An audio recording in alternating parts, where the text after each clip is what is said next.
अस्सलाम वालेकुम। उम्मीद है कि आप सब लोग खैरियत से होंगे। जो लास्ट लेक्चर था उसमें हमने प्रॉब्लम सॉल्विंग और उसका फर्स्ट स्टेप को आपस किया था, डिस्कस किया था। आज जो है हम प्रॉब्लम सॉल्विंग के नेक्स्ट स्टेप्स को करेंगे। सबसे पहला जो आज सेकंड स्टेप है हमारे पास वो है अंडरस्टैंडिंग का प्रॉब्लम। यानी अब यहाँ पे आपने प्रॉब्लम को डिफाइन करने के बाद अंडरस्टैंड करना यानी एनालाइज करना कि प्रॉब्लम एक्चुअली है क्या और उसको किस तरह से सॉल्व किया जाता है। It is important to understand a problem before jumping to a solution. ठीक है, डिफाइनिंग के बाद प्रॉब्लम को अंडरस्टैंड करना ज़रूरी है और उसी के बाद आपको किसी सोल्यूशन पे जंप करना ज़रूरी है। जब आपने अपनी प्रॉब्लम को डिफाइन कर दिया, आपने देखा था कि हमने किस तरह से 3 स्टेप को और उसके बाद 3 स्ट्रेटजीज को फॉलो करते हुए हमने प्रॉब्लम को डिफाइन किया था। अब जो है आपने प्रॉब्लम को अंडरस्टैंड करना है यानी एनालाइज करना है अपनी प्रॉब्लम को। फॉर एग्जाम्पल, अ रिडल और a puzzle can be answered only after clear understanding. अब रिडल जो होती है वो पहेली होती है और पजल भी इसी तरह पिक्चर्स को जोड़ के जो चीज बनाते हैं। ठीक है, वो कहते हैं कि एक कोई भी पहेली या पजल तब ही आंसर की जा सकती जब आप उसको अच्छी तरह अंडरस्टैंड कर सकते हैं। विदाउट अंडरस्टैंडिंग आप उसको अच्छी तरह से सॉल्व नहीं कर सकते। ठीक है, अब मैं आपके सामने एक रिडल रखी है मैंने, where you can find cities, towns, shops and streets but not people. अब वो कह रहे हैं कि ऐसी कौन सी जगह है जहाँ पे आपको शहर, कस्बे, दुकानें और गलियां तो मिल जाएंगी लेकिन लोग नहीं मिलेंगे। ठीक है, तो अब जरा अपने दिमाग पे जोर डालें, इसको सोचें और सॉल्व करने की कोशिश करें। ठीक है, किसी के माइंड में आया कुछ? चलें, अब जो इसका आंसर है वो है मैप। मैप यानी एक मैप पे, एक नक्शे पे आपको टाउन, सिटीज, शॉप्स और स्ट्रीट्स तो मिलेंगी लेकिन लोग नहीं मिलेंगे, पीपल आपको वहां पे नहीं मिलेंगे। इवन कि अगर आपने पीपल तक पहुंचना भी है तो उनकी लोकेशन जो है वो मैप के थ्रू आप उस जगह पे ही पहुंचते हैं, आप उस लोगों तक पहुंच जाते हैं। चलें, अब मैं आपको एक और आपसे क्वेश्चन पूछ रही हूँ before moving forward. How many brick are required to complete a building. मतलब कि एक इमारत को कंप्लीट करने में, मुकम्मल करने में कितनी ईंटों की जरूरत हो सकती है। ठीक है, जरा अपने अब दिमाग पे जोर डालें, वीडियो को पॉज करें और सोचें कि इसका आंसर क्या हो सकता है। एक इमारत को पूरा करने के लिए कितनी ईंटों की जरूरत हो सकती है। पहले आप अच्छी तरह से सोचें, प्रॉब्लम को डिफाइन करें, डिफाइन करने के बाद इसको अंडरस्टैंड करें कि क्या चीज है चाहिए होंगी। उसके बाद कुछ बच्चों ने कहना था कि अब हमें क्या पता मिस, हम मजदूर थोड़ी हैं जो हमें पता होगा कि एक बिल्डिंग के लिए कितनी ईंटें चाहिए होंगी।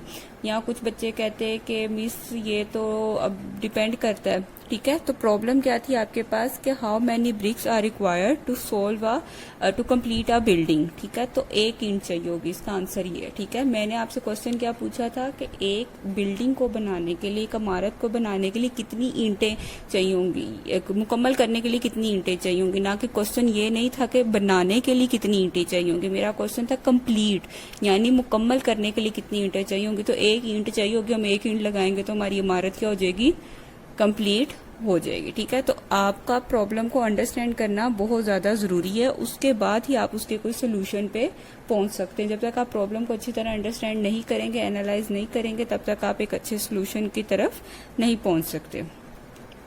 Understanding of a problem usually include identification of a 5 W's। अब जो अंडरस्टैंडिंग ऑफ अ प्रॉब्लम है ना, ये आपके पास 5 W's पे कंसिस्ट कर रही होती है। सबसे पहले है जी व्हाट यानी क्या, हु कौन, व्हेन कब, वेयर कहाँ एंड वाई क्यों। ये 5 W's के जब आपको आंसर मिल जाएंगे ना अपनी प्रॉब्लम के, जो आपने प्रॉब्लम डिफाइन की होती, तो आप एक अंडरस्टैंड कर सकते हैं एक प्रॉब्लम को बहुत अच्छी तरह से। ये 5 W फैमिली वर्ड्स हैं जिनको आपने हर हाल में सॉल्व करना है प्रॉब्लम को अंडरस्टैंड करने के लिए। आइए इसकी उसके बाद ही आपके पास एक उन्होंने सिग्नल्स के थ्रू आपको इमेज में दिखाया है कि प्रॉब्लम है, रेड सिग्नल में, येलो में आप उसको क्या कर रहे हैं, एनालिसिस कर रहे हैं, और ग्रीन पे आपको क्या मिल जाएगा, उसका सोल्यूशन। जिस तरह ट्रैफिक सिग्नल होते हैं कि रेड पे आप स्टॉप करते हैं, येलो पे आप रेडी टू गो होते हैं और ग्रीन पे आप चल पड़ते हैं। तो उसी तरह के सबसे पहले आपके पास एक प्रॉब्लम है, जब तक आप उसको एनालिसिस यानी अंडरस्टैंड नहीं करेंगे तब तक आप उसके सोल्यूशन तक नहीं पहुंच सकते। अब ये 5 W's की एक एग्जाम्पल लेते हैं हम लोग। Consider the following problem statement. Suppose your class teacher assign you a task, prepare a list of students in your school whose name start with the letter A. The list is required in order to prepare an alphabetical directory of all the school students and there is only 1 week to complete the task.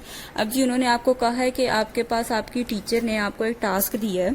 Task क्या है कि आपने students की list prepare करनी है school की है कि जिनका नाम जो है ना वो स्टार्ट होता हो लेटर ए से, यानी स्कूल के तमाम बच्चों की आपने स्टूडेंट्स की एक लिस्ट तैयार करनी है और जिनका नाम किससे स्टार्ट होता हो, ए से स्टार्ट होता हो.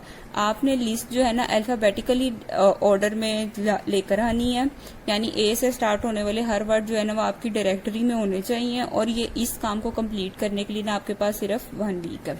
अब आप अगर अपने स्कूल का लें तो आपका स्कूल काफी बड़ा है तो आपको ये 1 वीक में आप ये टास्क कंप्लीट कर सकते हैं, लेकिन ऑनलाइन हम जो है ना इसको कंप्लीट करना थोड़ा मुश्किल है. अब हम जो है इसमें देखते हैं कि इसमें W फैमिली वर्ड्स किस तरह से काम आएंगे. सबसे पहले हमारा क्या था, we can analyze this problem by identify 5 W's in the problem statement. ठीक है, अब हम 5 W's जो हम पीछे पढ़कर आ रहे हैं उनको देखते हुए हम इस प्रॉब्लम को इजीली सॉल्व कर लेंगे. सबसे पहले है हमारे पास वर्ड का मतलब क्या बनाना है, हमने लिस्ट बनानी है स्टूडेंट्स की जिनका नाम किससे स्टार्ट हो रहा हो, लेटर ए से. यहाँ से आपको पता चल गया कि आपने काम करना क्या है. नेक्स्ट है जी आपके पास हु, किसने ये काम करना है, स्टूडेंट्स ने करना है. ठीक है, आप लोग क्या है, स्टूडेंट्स हैं तो आप लोगों ने ये लिस्ट प्रिपेयर करनी है. थर्ड पे आ जाता है वाई, क्योंकि आपने स्कूल की डायरेक्टरी को कंप्लीट, स्टूडेंट की डायरेक्टरी को कंप्लीट करना है, इसलिए आपने ये काम करना है. इसके बाद आ जाता है व्हेन, और कब तक करना आपने काम, विद इन अ वीक. आपको ये टाइम असाइन कर दिया गया कि हाँ आपने 1 वीक में ये काम कंप्लीट करना है. वेयर और किधर आपने करना है, ये स्कूल में आपने काम को कंप्लीट करना है. ठीक है, तो ये 5 W से आपने देखा कि आप अपनी प्रॉब्लम को अलग अलग एक स्टेप में डिफाइन करके किस तरह इजीली अंडरस्टैंड कर सकते हैं as compare to the whole problem. जब आपने इनको 5 स्टेप में डिवाइड कर दिया तो आपने इसको इजीली अंडरस्टैंड कर दिया. फॉर एग्जाम्पल एक और एग्जाम्पल मैं आपको देती हूँ. आपके स्कूल में रेस है, ठीक है, गेट तक आप लोगों ने भाग के जाना है और वहां तक आपकी क्या है, रेस होनी है. ठीक है, और आपके उसका टाइम है 1 मिनट के अंदर आपने वो गेट तक पहुंचना है. ठीक है, अब उसमें ये आपकी प्रॉब्लम थी, इसको सॉल्व किस तरह करेंगे. वर्ड आपने करना क्या कि आपने रेस लगानी है, कहाँ तक, गेट तक लगानी. हु किसने लगानी, यहाँ पे भी कौन है, आप लोग स्टूडेंट्स. वाई क्यों लगानी, to win a race, race जीतने के लिए आपने रेस लगानी है. व्हेन स्कूल के अंदर ही आपने लगानी है तो स्कूल में ही इसका नाम आएगा. तो व्हेन कब लगानी है, आज, यानी आज इतने बजे आपको टाइम दे दिया गया कि 10 बजे आपने लगानी, तो 10 बजे आपने लगानी है. और वेयर स्कूल के अंदर लगानी है तो स्कूल के गेट तक आप लोगों ने पहुंचना है. तो जब आपने इसको 5 W's में कन्वर्ट कर लिया तो इसके लिए आपको इजीली अंडरस्टैंड कर सकते हैं आप अपनी प्रॉब्लम को. नेक्स्ट जो स्टेप है, स्टेप नंबर 3, वो है हमारे पास प्लानिंग का सोल्यूशन. अब यहाँ पे जो है हमारी प्रॉब्लम जो है वो आइडेंटिफाई हो गई है, हमने अंडरस्टैंड कर लिया अपने प्रॉब्लम को. अब जो है हम सोल्यूशन की तरफ बढ़ रहे हैं. ठीक है, जब हमें प्रॉब्लम समझ आ जाती है तो फिर हमारे लिए उसको सोल्यूशन उसका निकालना आसान हो जाता है. अब प्लानिंग और सोल्यूशन को देखते हैं. आफ्टर एनालाइजिंग यानी आफ्टर अंडरस्टैंडिंग और एनालाइजिंग एक ही बात होती है. ठीक है, we formulate a plan that may led us towards the solution of a program. अब हम एक ऐसा प्लान बनाएंगे जो कि हमें प्रॉब्लम की सोल्यूशन की तरफ लेके जाएगा. सम स्ट्रेटजीज आर, अब इसको प्लान करने के लिए भी हमारे पास कुछ स्ट्रेटजीज होती हैं जिसके थ्रू हम जो है वो प्रॉब्लम को सॉल्व कर सकते हैं, प्लान कर सकते हैं उसके सोल्यूशन को. फर्स्ट स्ट्रेटजी है डिवाइड एंड कंकर.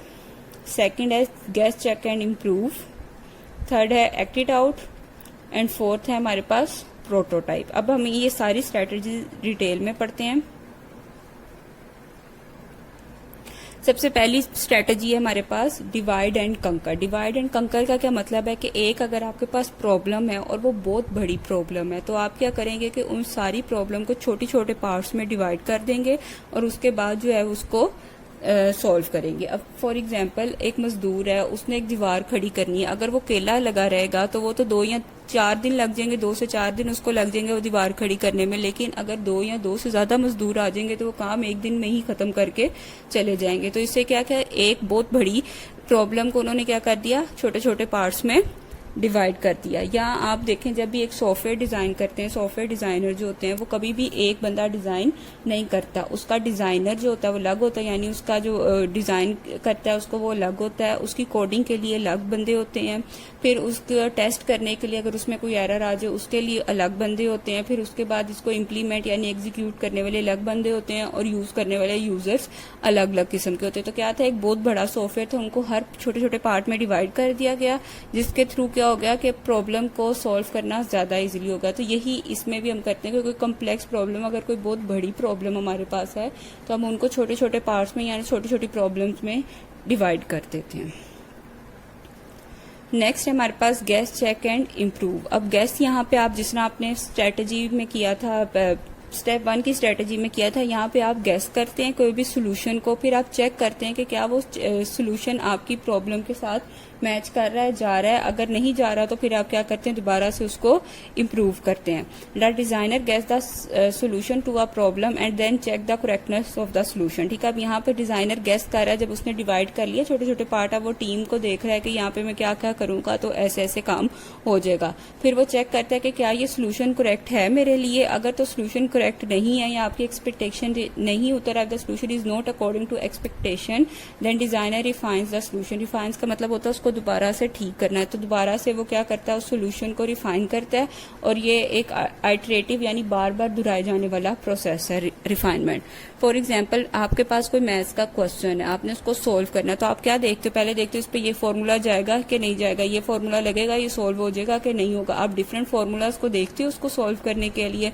ठीक है, तो ये क्या होता है, आप एक गैस लगा रहे होते हो, उसके बाद आप उस क्वेश्चन को चेक करते हो कि ये क्या ये फॉर्मूले से ही क्वेश्चन सोल्व हो रहा है। अगर तो चेक करने के बाद वो क्वेश्चन सोल्व हो जाता है, वो फॉर्मूला उस पर इम्प्लीमेंट लग के आपके पास करेक्ट आंसर आ जाता है, तो वो ठीक है, आपके पास आ गया। लेकिन अगर नहीं आता तो फिर क्या करते हो, आप इम्प्रूव करते हो यानी रिफाइन करते हो, आप दोबारा से देखते हो कोई सी और फॉर्मूले को और आप उसके साथ फिर करते हो। अगर फिर नहीं आता तो फिर दोबारा कोई और फॉर्मूला देखते हो। तो ये एक आइटरेटिव प्रोसेस है, और इसी तरह ये भी स्ट्रेटेजी वर्क करती है आपके पास। थर्ड स्ट्रेटेजी है आपके पास एक्ट इट आउट, यानी इसमें आप क्या करते हो, एक टू डू लिस्ट बना लेते हो। टू डू लिस्ट क्या होती है आपके पास कि स्टेप बाय स्टेप आप सारा काम लिख लेते हो कि मैंने पहले ये काम करना है, फिर सेकंड पे मैंने ये काम करना है, थर्ड पे ये काम और फोर्थ पे ये काम करना है। ये बेसिकली जो है ना आपके एल्गोरिदम्स हैं जो अभी आपने आगे जाके पढ़ने हैं, वो भी टू डू लिस्ट की तरह ही होते हैं। और फिर आप देखते हो कि वो क्या काम करता है। जिस तरह आपकी डेली रूटीन एक सेट होती है कि आपने रखा होता है कि मैंने सुबह स्कूल जाना है, स्कूल के बाद मैंने घर आना है, घर आके मैंने खाना खाना है, फिर मैंने ट्यूशन जाना है, फिर मैंने अकेडमी या ट्यूशन जो भी है उसके बाद मैंने आके अपना थोड़ा सा रिलैक्स करना है या अपना मोबाइल टीवी ये देखना है, उसके बाद मैंने अपना काम करना है, जो रिमेनिंग काम मेरा रह गया होगा उसके बाद मैंने खाना खाना और सो जाना है। ठीक है, तो ये क्या एक आपकी रूटीन सेट है, यानी एक to do list step by step आप एक सारे काम कर रहे हो। यहाँ अगर आप ग्रोसरी लेने जाते हो किसी स्टोर में तो वहां पे भी आपने पता एक पूरी लिस्ट बनाई होती है, आप देखते रहते हो कि ये चीजें आप लाइन वाइज ली जाते हैं स्टेप बाय स्टेप और उसको काम अपनी ग्रोसरी की जा रहे होते हैं। तो ये चीज एक बेसिकली एल्गोरिदम है जो भी आपने आगे डिटेल में पढ़ने हैं। लास्ट स्ट्रेटेजी है प्लान करने के लिए सोल्यूशन को प्रोटोटाइप यानी ड्रा। प्रोटोटाइप का मतलब होता है कि किसी भी चीज की पिक्टोरियल रिप्रेजेंटेशन यानी पिक्चर फॉर्म में उसको डिफाइन कर देना। और ये स्टेप जो है हम स्टेप 1 के स्ट्रेटेजी थर्ड में भी पढ़ के आए, ड्रा अ पिक्चर, जहां पे आपने एक और चीज पढ़ी थी, picture speaks louder than a word. तो ये क्या है कि ये वही चीज है और इसका बेसिकली ये फ्लो चार्ट है जो आपने अभी आगे डिटेल में पढ़ने हैं। तो this technique draw the pictorial representation of a solution, यानी आप इसमें पिक्चर की सोल्यूशन की पिक्टोरियल रिप्रेजेंटेशन बना देते हो। इफ इट इज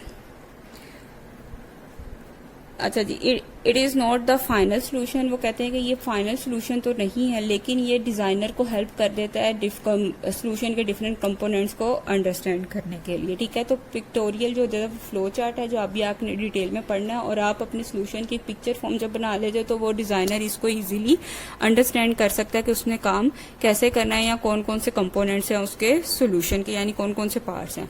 अब जो ये चारों स्ट्रेटेजीज हैं प्लान करने के लिए, सोल्यूशन के लिए, जरूरी नहीं कि ये हर प्रॉब्लम पे हमारी लगे। ठीक है, क्योंकि डिवाइड एंड कंकर हमने तभी अप्लाई करना है जब हमारे पास प्रॉब्लम बहुत बड़ी होगी। जब अगर प्रॉब्लम छोटी होगी, कोई एक बंदा उसको सॉल्व कर सकता है, तो फिर हमें उसके लिए पूरी टीम की या प्रॉब्लम को डिवाइड करने की जरूरत नहीं होगी। इसी तरह गेस चेक एंड इम्प्रूव, जब एक बंदे को पता है कि एक ने ही प्रॉब्लम सॉल्व करनी है तो उसने उस पर उसी तरह से चीजें अप्लाई कर करके उसको प्रॉब्लम को सॉल्व कर लेना। उम्मीद है कि आपको आज का लेक्चर समझ आ गया होगा। Thank you for watching this lecture. Learn and write all short and long on your loose sheet and do solve the MCQs on your notes. अल्लाह हाफिज़।